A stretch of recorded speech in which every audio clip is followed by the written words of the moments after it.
देवाच्या कृपेने मी पूर्णपणे बरी झाली आहे। डॉक्टरांनी 6 आठवड्यांची विश्रांती सांगितली आहे। त्यामुळे आणखी 2 आठवड्यात प्रवास सुरू करून सार्वजनिक जीवनात परत येईन, असे महिला आणि बालविकास विभागाच्या मंत्री लक्ष्मी हेब्बाळकर यांनी सांगितले। शुक्रवारी बेळगावच्या निवासस्थानी पत्रकारांशी बोलताना त्या म्हणाल्या की गेल्या महिन्याभरातील काळ खूप कठीण होता। मतदारसंघातील लोकांची खूप आठवण येत होती। लवकरच जनसेवेत पुन्हा रुजू होईन, असे त्यांनी सांगितले। ಆದರೂ ಕೂಡ ಎವ್ರಿಡೇ ಒಂದು ಹಾಫ್ ಆನ್ ಅವರ್ ಜನರಿಗೆ ಭೇಟಿಯಾಗೋಣ। ಹೆಂಗೆ ಮೇಡಮ್ ಕ್ಷೇತ್ರವನ್ನು ಎಷ್ಟು ಮಿಸ್ ಮಾಡ್ಕೊಂಡು ಜನರನ್ನು ಎಷ್ಟು ಮಿಸ್ ಮಾಡ್ತಾರೆ? 4 ಗೋಡೆ ಮಧ್ಯೆ ಇರ್ತೀರಿ ನೋಡಿ, ರಾಜಕಾರಣದಲ್ಲಿ ಬಹಳಷ್ಟು ವಿವಿಧ ರಾಜಕಾರಣಿಗಳು ಇರ್ತಾರೆ, ಆದರೆ ನಾನು ಯಾವತ್ತಿದ್ರೂ ಕೂಡ ಜನರ ಮಧ್ಯದಲ್ಲಿ ಇದ್ದವಳು। ಜನರ ಕಷ್ಟ ಸುಖ, ಅದರಲ್ಲೂ ನನ್ನ ಕ್ಷೇತ್ರದ ಜನ ಅಂತಂದರೆ ಒಂದು ಅವ್ರ ಮನೆ ಮಗಳ ಥರ ಸೇವೆಯನ್ನು ಮಾಡಿದಂಥವ್ರು। 25 ವರ್ಷದ ರಾಜಕೀಯ ಜೀವನದಲ್ಲಿ ಏನು ಒಂದು ತಿಂಗಳಿತ್ತು, ಇದು ನನಗೆ ಭಾಳಷ್ಟು ಕಷ್ಟಕರವಾಗಿತ್ತು। ಆದರೂ ಕೂಡ ಎಲ್ಲರ ಜೊತೆ ದೂರವಾಣಿಯ ಮೂಲಕ ಸಂಪರ್ಕದಲ್ಲಿದ್ದೆ, ಆದರೆ ಯಾವ ರೀತಿ ಪ್ರಾಕ್ಟಿಕಲ್ ಆಗಿ ಹೋಗಿ ಅವರ ಜೊತೆ ನಾನು ಅವರ ದುಃಖದಲ್ಲಿ ಸುಖದಲ್ಲಿ ಭಾಗಿಯಾಗ್ತಾಯಿದ್ದೆ, ಅದನ್ನು ಭಾಳ ಮಿಸ್ ಮಾಡಿದೆ।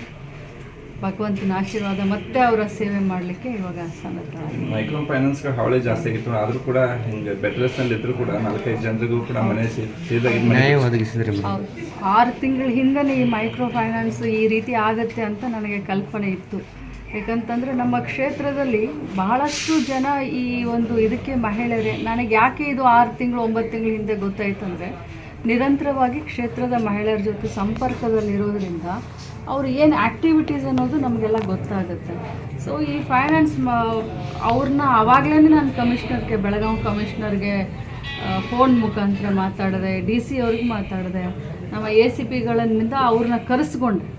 ಯಾರು ಫೈನಾನ್ಸ್ದವ್ರು ಇದ್ದಾರೆ ಮನೆಗೇ ಸ್ವಂತ ನನ್ನ ಮನೆಗೆ ಕರೆಸಿ ಅವ್ರಿಗೆ ಇನ್ನೊಮ್ಮೆ ನನ್ನ ಕ್ಷೇತ್ರದಲ್ಲಿ ನೀವು ಕಾಲು ಹಾಕಿದ್ರೆ ನಿಮ್ಮನ್ನು ಬಿಡೋದಿಲ್ಲ, ಇದು ನೀವು ಮೋಸ ಮಾಡ್ತಾ ಇದ್ದೀರಾ ಜನರಿಗೆ ಅಂತ ಅವ್ರಿಗೆ ಬುದ್ಧಿವಾದ ಹೇಳಿ ಅವ್ರಿಗೆ ಕಳಿಸಿದ್ದೆ। ಮತ್ತು ಯಾರು ಒಂದು 4-5 ಲೀಡರ್ಗಳು, ಬೇರೆ ಕ್ಷೇತ್ರದ ಒಂದು 4-5 ಲೀಡರ್ಗಳು ನಮ್ಮ ಕ್ಷೇತ್ರದಲ್ಲಿ ಬಂದು ಇದನ್ನ ಫೈನಾನ್ಸ್ ಮಾಡಿಸ್ತಾಯಿದ್ರು, ಅವ್ರಿಗೂ ಕರೆದು ಬುದ್ಧಿ ಹೇಳಿದೆ ಸರಿಯಾಗಿ। ಅವತ್ತಿಂದ ಸ್ವಲ್ಪ ಕಡಿಮೆ ಆಯಿತು, ಆದರೂ ಅಲ್ಲಿವರೆಗೆ ಒಂದು 20,000 ಮಹಿಳೆಯರು ಫೈನಾನ್ಸ್ದು ಲೋನ್ ತೊಗೊಂಡ್ಬಿಟ್ಟಿದ್ರು। ಆದರೆ ಈ ರೀತಿ ಆಗುತ್ತೆ, ಇದೆಲ್ಲೋ ಮೋಸ ಆಗ್ತಾ ಇದೆ ಅಂತ ನಾನು ಅವತ್ತೇ ಊಹಿಸಿದ್ದೆ। ಮುಖಾಂತರ ಹಾಕೋದ್ರಿಂದ ಒಂದು ಸ್ವಲ್ಪ ಡಿಲೇ ಆಗಿದೆ। ಈಗಾಗಲೇ 4 taluk panchayat, Bengaluru rural urban, urban rural ಅಲ್ಲಿ ಸೈಡ್ದಿಂದನೇ ಒಂದು 4 ತಾಲೂಕ್ ಪಂಚಾಯತಿ ಹಾಕಿ ಆಮೇಲೆ ಮತ್ತೆ ನಮ್ಮ ಇಲಾಖೆಗೆ ದುಡ್ಡು ಬರುತ್ತೆ, ಸೇಮ್ ಪ್ರೊಸೀಜರು।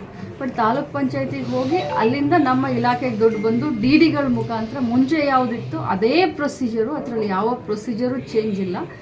ಒಂದೇನು ಅಂದರೆ ತಾಲೂಕ್ ಪಂಚಾಯತಿಗೆ ಹೋಗಿ ನಮ್ಮ ಇಲಾಖೆಗೆ ಬರ್ತಿದೆ, ಸೇಮ್ ಅದೇ ಮತ್ತೆ ನಮ್ಮ ಇಲಾಖೆಯಿಂದ ಗೃಹಲಕ್ಷ್ಮಿಗಳಿಗೆ ಈಗ ಒಂದು 2-3 ತಿಂಗಳು 3 ತಿಂಗಳು ಆಗಿಲ್ಲ, ದುಡ್ಡು ಬಂದು 15 ದಿನ ಆಯಿತು। ನಮ್ಮ ಹತ್ರ ದುಡ್ಡು ನಮ್ಮ ಇಲಾಖೆಗೆ ಫೈನಾನ್ಸ್ ಡಿಪಾರ್ಟ್ಮೆಂಟಿಂದ ದುಡ್ಡು ಬಂದು 15 ದಿನ ಆಯಿತು। ಈ ತಾಲೂಕ್ ಪಂಚಾಯತಿಯಿಂದ ನಮಗೆ ಬರೋದ್ರಲ್ಲಿ ಸ್ವಲ್ಪ ಡಿಲೇ ಆಗಿದೆ, ಹೊಸದಾಗಿ ಅಂದಿದ್ದಕ್ಕೆ ಸ್ವಲ್ಪ ಡಿಲೇ ಆಗಿರ್ಬೋದು, ಬಟ್ ಮುಂದಿನ ತಿಂಗಳಿಗೆ ಎಲ್ಲ ಮತ್ತೆ ಸರಿ ಹೋಗುತ್ತೆ।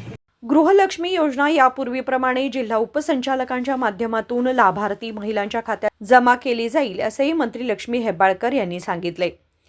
लक्ष्मी हेब्बाळकर यांनी मतदारसंघातील लोकांसमोर केक कापून वाढदिवस साजरा केला। या निमित्ताने त्यांच्या निवासस्थानी शेकडो कार्यकर्ते आणि चाहत्यांनी उपस्थित राहून त्यांना शुभेच्छा दिल्या। विनोद कोलकार, KMM मराठी, बेळगाव।